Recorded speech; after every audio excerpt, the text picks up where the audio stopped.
Buenas. Catequesis número 16 de Andar por Casa. Hoy vamos a empezar con el punto número 30 del compendio del Catecismo de la Iglesia Católica. Este punto 30 comienza con esta pregunta: ¿por qué la fe es un acto personal y al mismo tiempo eclesial? Y responde el Catecismo: la fe es un acto personal en cuanto es respuesta libre del hombre a Dios que se revela. A ver, ¿qué quiere decir esto? Es un acto personal, porque la fe es un diálogo entre Dios y yo también. Dios se nos revela, Dios se nos aparece, Dios nos elige. Dios es el que aparece en nuestra vida llamándonos para que le sigamos. ¿Os acordáis? Jesús decía: tú, sígueme. Llamaba a los discípulos y les pedía que les siguieran. La iniciativa partía de Dios, como os decía. Y no solo eso, en el Antiguo Testamento, el libro del profeta Oseas, capítulo 2, versículo 16, dice: porque yo te seduciré, te llevaré al desierto y allí te seduciré. Es Dios quien se hace conocer, quien nos enamora. ¿Y esto qué provoca en nosotros? Una respuesta que puede ser, que puede y debe ser libre. ¿Por qué insisto en esto de que sea libre? Porque Dios nos deja libres para que hagamos su voluntad o para que la rechacemos, para que le sigamos o no le sigamos. Y esto es una de las claves de la explicación del porqué del mal en el mundo. Si nos fijamos en muchísimas de los problemas que tenemos en el mundo, hambres, droga, guerras, desastres naturales, ¿no es verdad que en el fondo están motivados por el mal uso de la libertad que Dios nos ha dado? ¿A qué me refiero? ¿De qué hay detrás de la guerra, de la prostitución, del trato de personas y de tantos problemas? El afán de dinero. Unos pocos quieren sacar dinero y no les importa las consecuencias que esto pueda traer a todos los demás. Les da igual. Lo primero soy yo, después soy yo, y lo que sobre, si eso, para ti. Este egoísmo que destruye a la persona es la que provoca todos estos males. Pero con todo esto del cambio climático, ¿no es verdad que también tenemos culpa todos y cada uno de nosotros? ¿Cuántas veces se ha usado y destruido la naturaleza por el afán de dinero, ya sea para conseguir madera, para conseguir minerales, para conseguir petróleo, lo que sea? Se ha destrozado la naturaleza, se ha abusado, las fábricas, la contaminación. ¿No es todo también por el afán de dinero? Pues en el fondo sí. Por eso es importante descubrir que todos nuestros pecados, todas nuestras decisiones tienen consecuencias, no solo en nuestra vida, sino en la vida de todos los que nos rodean, de todo, y en algunos casos de todo el mundo. Muy bien. Como os decía, la fe es un acto personal. Ahora bien, ¿qué continúa diciendo el Catecismo? No solo es personal, es un acto eclesial que se manifiesta en la expresión creemos, porque es la Iglesia quien cree, porque en ella está el depósito de la fe. En otras palabras, como decía San Cipriano, nadie puede tener a Dios por Padre si no tiene a la Iglesia como madre. ¿Qué quiere decir todo esto? Pues que la fe no es una cosa personal, una relación entre Dios y yo y ya está. La fe no puede ni debe ser solo algo que potencia nuestro egoísmo, nuestra relación y nuestra independencia, digamos así, que no es tanto independencia, sino también pues un afán de buscar soluciones o de buscar justificación a los a lo que hago o dejo de decir. La fe nos lleva a vivir, a servir, a trabajar, a estar con los demás. ¿Cómo resume Jesús los 10 mandamientos? Los 10 mandamientos se resumen en 2. Amarás al Señor tu Dios con todo tu corazón, con toda tu alma, con todas tus fuerzas, y al prójimo como a ti mismo. No se puede amar a Dios, dice una de las cartas apostólicas, no puedes amar a Dios al que no ves, si no amas al que sí que ves.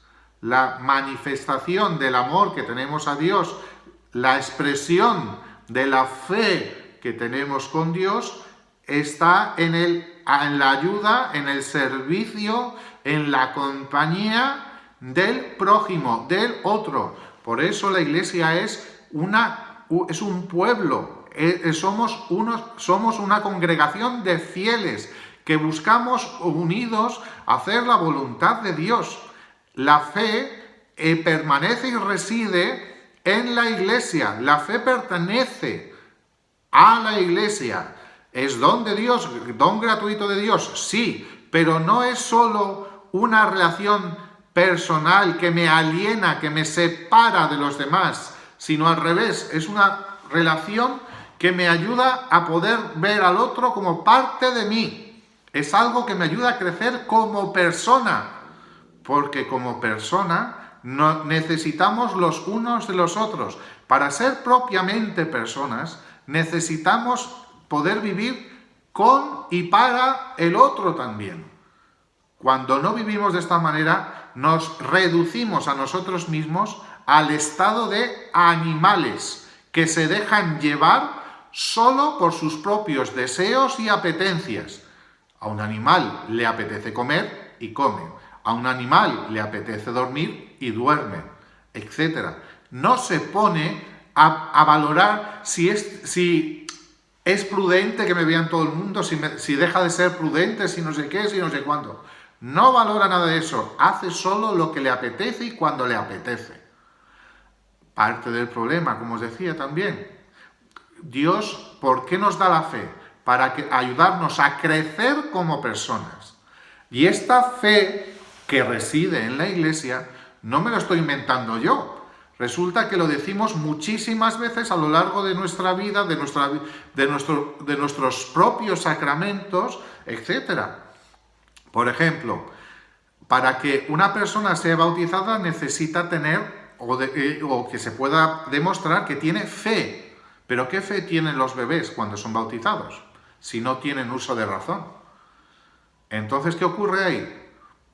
No podrían ser bautizados. ¿Pero por qué entonces sí son bautizados? Porque es la Iglesia quien les presta a esas criaturas la fe, en la figura de los padres y padrinos, pero en la asamblea es la Iglesia quien presta la fe a esa criatura, y por eso se les pregunta a los padres y padrinos para que respondan en nombre de la criatura. ¿Crees en Dios, Padre Todopoderoso? ¿Crees en Jesucristo? ¿Crees en el Espíritu Santo? ¿Renuncias a Satanás, a todas sus acechanzas, a todos sus engaños? ¿Verdad? Pues por eso, porque Dios le está preguntando a esta criatura a través de la fe de la Iglesia que si está dispuesto a aceptar el bautismo. Y de hecho, cuando se le va a bautizar a la criatura, ¿qué se dice? Esta es la fe de la Iglesia. Esta es la fe en la que esta criatura va a ser bautizada. Pero en más sacramentos también encontramos estas expresiones. No decimos todos los días en la misa: no tengas en cuenta nuestros pecados, Señor, sino la fe de tu Iglesia. Pues es una manifestación también de que es la Iglesia quien nos presta la fe. De hecho, en la Escritura dice, aunque tus pecados sean rojos como la grana, blanquearán como la nieve. Es Dios quien nos presta la fe. Es Dios quien nos presta la santidad. Es Dios quien hace posible este proyecto en nosotros. Muy bien, pues sigamos adelante. Punto número 31. ¿Por qué son importantes las fórmulas de fe? Bueno, pues esto, para que lo podamos entender, os voy a poner un ejemplo. Para que dos personas puedan tener una conversación, hace falta que estén hablando del mismo tema, en el mismo nivel, ¿verdad? Si yo te estoy hablando de pepinos y tú me estás hablando de pescados, no nos vamos a entender, ¿verdad? Hace falta que los dos nos pongamos al mismo nivel, en el mismo plano. Entonces, ¿qué son las fórmulas de la fe?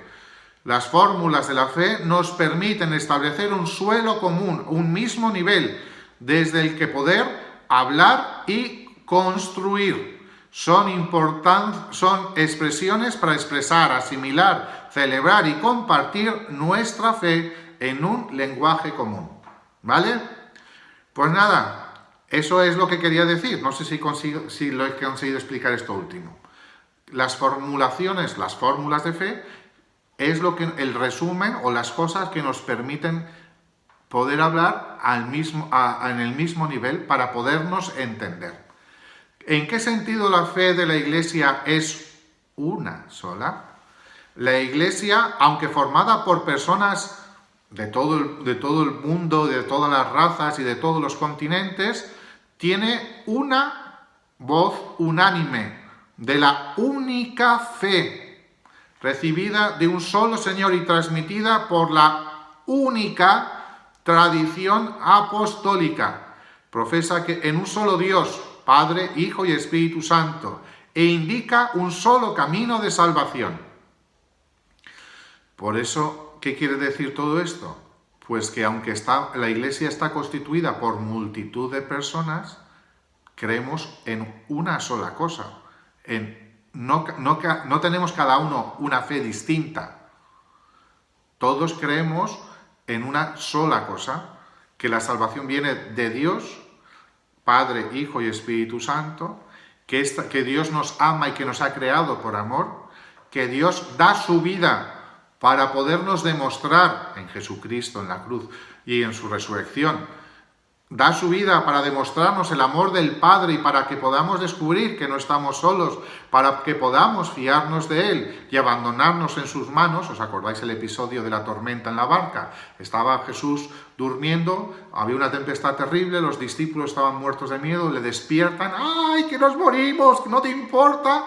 Jesús calma la barca y le pregunta, ¿por qué habéis dudado? ¿No estoy yo con vosotros? Pues eso. Ánimo familia, nos vemos mañana. ¡Hasta luego!